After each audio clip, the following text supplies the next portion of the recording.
Okay, welcome back. So today we're going to be talking about descriptive statistics for one categorical variable. Okay, so we know we've got visual descriptive statistics and numerical descriptors. Now for categorical data, it's going to be pretty straightforward, and there's not a whole lot of numerical descriptors for categorical data. So we'll look at visual methods first. Then we'll talk a little bit about, okay, how do we make sense of those? How do we describe them? All right, so our two most basic options, things you've probably seen before, pie charts and bar charts. Right? These are for categorical data. So most of the time when we're working with categorical data, it'll be the entire list of data, but we'll also see how do we work with data that's given to us in a frequency table. Okay, so that's one unique thing about categorical data. We can still work with it if it's in a frequency table. Quantitative data, if we just have a frequency table, we may not be able to do some of these things.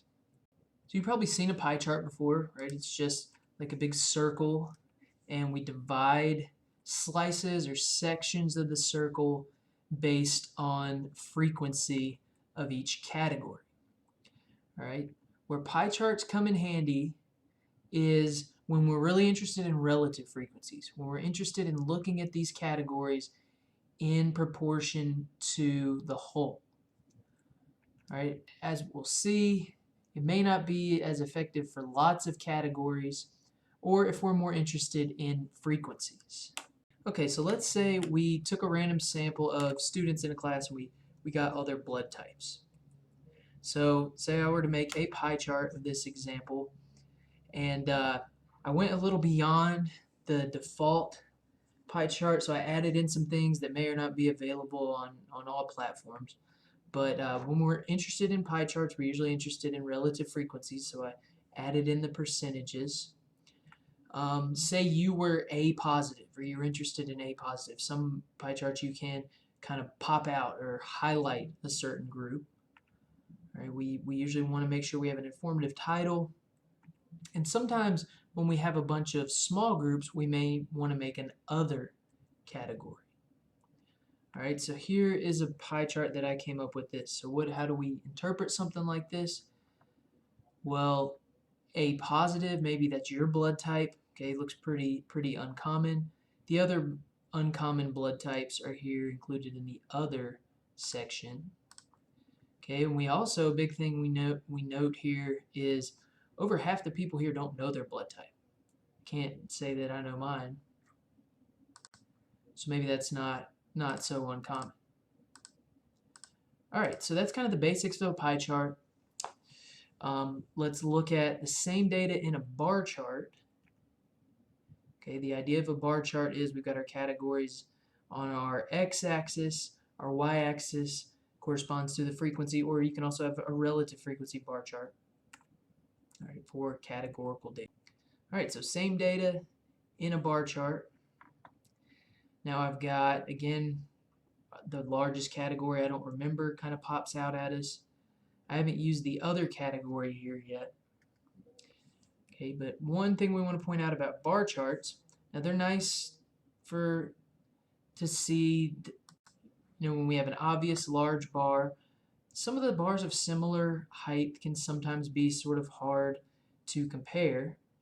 Okay, so one thing we can do with the bar chart to kind of go beyond just the default option is we can make what's called a Pareto chart. A Pareto chart just takes your bar chart and rearranges in descending order. Now notice most default options, notice how this is arranged.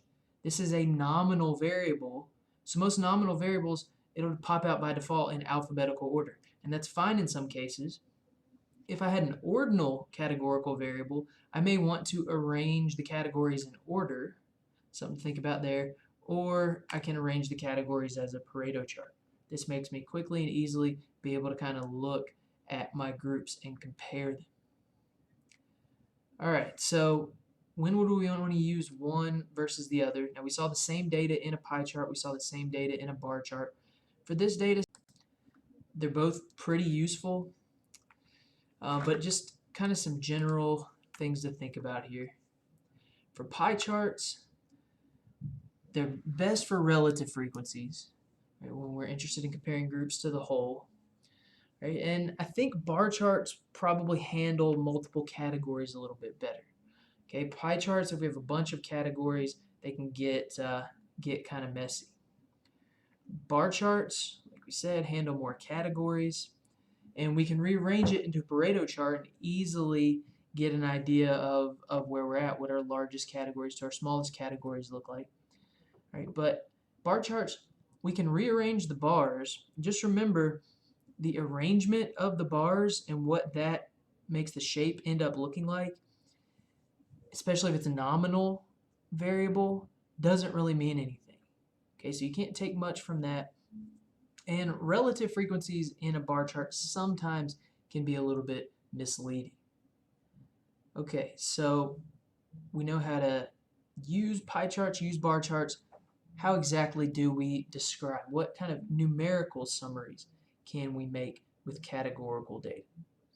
Okay, so in general, when we're describing a data set, we want to talk about typical value and variability. With categorical data, typical value means mode, and variation variability, we'll talk about how we look at that. Okay, so this word mode, you've probably heard this before. It's technically defined as the most frequently occurring value. And with categorical data, you may have only one mode, one bar that kind of sticks out, but you can also have more than one mode. When we're thinking about categorical data, you know, if I have one bar that's big, and then maybe one bar that's almost exactly the same size, right? Maybe my frequency in one bar is 20. My frequency in the other bar is 19. Yes, technically the one with 20 is the mode, right? But oftentimes we want to report both.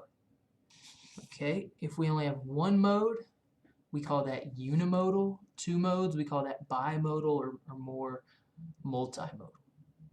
Okay, so the mode is the first thing that we want to make note of. We also want to think about variability. Variability in categorical data we can think of as diversity. Okay, so how does that look? Well, if my data set was pretty diverse, right, if I had high variation, that means all my observations should be pretty spread out over all the categories. If my data set shows low variation or low diversity, that means most of my observations will pop up in one, two, or just a handful of categories. So this is a little bit counterintuitive, but let's consider two bar plots, and the same would apply to a pie chart. All right, so what if I had a bar chart like this? So here's a bar chart where I've got birthdays in each season. I'm showing relative frequencies here. And we see that most of these bars are relatively the same size, right? Things seem to be pretty well spread out. All right, this shows a much higher level of variability than a bar chart something like this. Okay, this is certain races or ethnicities that are taking an AP exam. All right, we see most of our data, 57% of it falls here, while the rest of our data are in other categories, but most of it lies here. Okay, so this would show less variability, less variation than something like this. All right. So pie charts and bar charts, describing the mode and variability are the big things here with a single categorical variable. So thanks for tuning in, and we'll see you next time.